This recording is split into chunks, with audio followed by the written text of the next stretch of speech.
आज पहला सेशन है दिसंबर सीरीज़ का। तो दिसंबर सीरीज़ की शुरुआत हो तो चुकी है, लेकिन इस सीरीज़ के लिए क्या खास ट्रिगर रहेंगे बताने के लिए हमारे साथ अभिषेक जुड़ चुके हैं। अभिषेक, बताइए।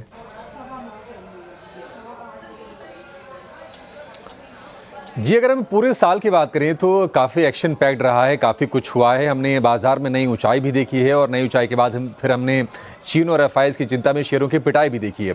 अब आ गए हम आखिरी महीने में, आखिरी एक्सपायरी में, और अगर हम दिसंबर सीरीज़ की बात करें तो कई सारे ट्रिगर्स ट्रेडर्स के लिए हो सकते हैं। पहला तो ये कि आज से 45 नए शेयरों की एफएनओ में एंट्री हो गई है। उन 45 शेयरों में वो नाम है जो काफ़ी समय से लोग सोच रहे थे कि आखिर ना ये शेयर हैं क्यों नहीं एफएनओ में, जिसमें कि जोमेटो आ गया है।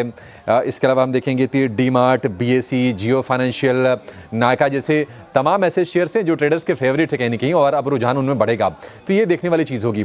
दूसरी चीज़ ये है कि 6 दिसंबर को आरबीआई की पॉलिसी होगी, उसमें दरों को लेकर तो फैसला होगा ही होगा, लेकिन आरबीआई गवर्नर की कमेंट्री काफ़ी अहम होगी महंगाई को लेकर, ग्रोथ को लेकर, तो उस पर नजर रहेगी बाजार की।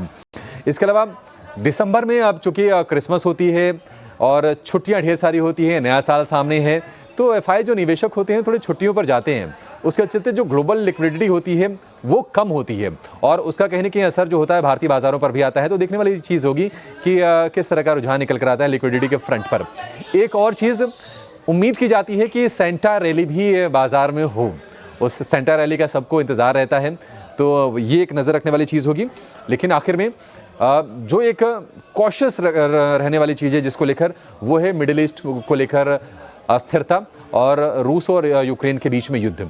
मिडिल ईस्ट से हाल फिलहाल कुछ अच्छी खबरें ज़रूर आई हैं, जो हिजबुल्लाह और इजराइल के बीच में सीज़ फायर का ऐलान हुआ है, लेकिन अभी भी वहाँ पर चिंताएं पूरी तरह से खत्म नहीं हुई हैं, तो ये देखने वाली चीज़ होगी।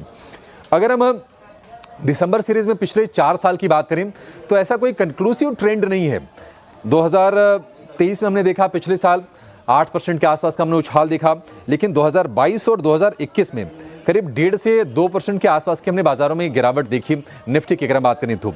और 2020 में अगेन करीब 0.25% के आसपास का हमने वो उछाल देखा था, आपको याद होगा कोविड वाला साल था। तो ऐसा कोई कंक्लूसिव ट्रेंड नहीं है दिसंबर सीरीज़ में निफ्टी की चाल को लेकर। एक और चीज़, एफआईएस की बेरुखी से भारतीय बाजार, ट्रेडर, निवेशक सभी परेशान हैं, लेकिन नवंबर के मुकाबले अगर हम देखेंगे तो दिसंबर की सीरीज़ में एफआईएस थोड़े से सही लेकिन लौटे ज़रूर हैं।